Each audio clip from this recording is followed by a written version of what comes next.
My family was overcrowded in a house, so there was 7 of us in a 3-bedroom house. Every second of my life, I felt like I was being told what to do. Yep. I took one of his paraknives into school as a kid when I was at primary school.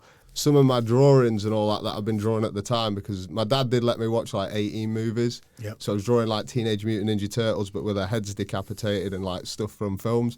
So with the knife and everything else, then I had to have a child psychologist come into school. They had to do this assessment on me. And then I got, my mum was going off of her head because I was like with my mate around his house that day, and she turned up in the car. She said, your dad's fell off the roof, and he fell 40 foot off this roof, landed on his head on solid concrete, was in intensive care for like 17 days. Fuck, man. So then, obviously, I went with him at hospital, and they were all like, your dad's going to die, he's probably going to be a vegetable. Oh dear. I was in bed and with these other girls, and then he come into the caravan while I was in bed, fucking busted the door, started just beating the shit out of me. Fucking hell, that's all, yeah. Yeah, so then he chucked me into the window, smashed the window, dragged me outside, and then, because it was on like a traveller site, that's kind of like why I honestly think that taking an easy road or having an easy life or having the things that we think that we want, we don't actually want. I did DMT and I smoked it for the first time. The feelings that you get inside, like your gut feeling, becomes stronger and more connected with the things around you. And it's kind of like, that gut feeling is how I feel like we're connected to the earth. I'd had problems mentally from like a lack of empathy and emotion and excitement, like through the stuff that I experienced when I was younger. A big part of me had shut off. It was like locked in a box. I couldn't feel things life-changing. Like trying to explain it is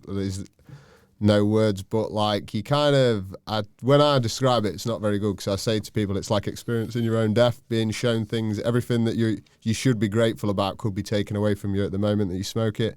Then you get, if you do enough of it and you do it correctly, then you go through to this other realm where there's like a female presence that gives you lessons on life, and then these lessons are so beneficial to you that then when you come back into your body and you're back in the real world, you can take these lessons and adapt them to your life.